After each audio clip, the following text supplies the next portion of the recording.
بسم الله الرحمن الرحيم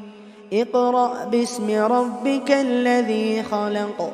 خلق الإنسان من علق اقرأ وربك الأكرم الذي علم بالقلم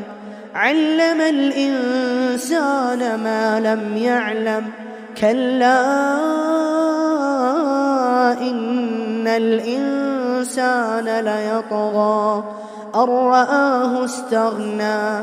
إن إلى ربك الرجعى أرأيت الذي ينهى عبدا إذا صلى أرأيت إن كان على الهدى أو أمر بالتقوى أرأيت إن كذب وتولى ألم يعلم بأن الله يرى ألم يعلم بأن الله يرى كلا لئن لم ينته لنسفعا بالناصية ناصية كاذبة خاطئة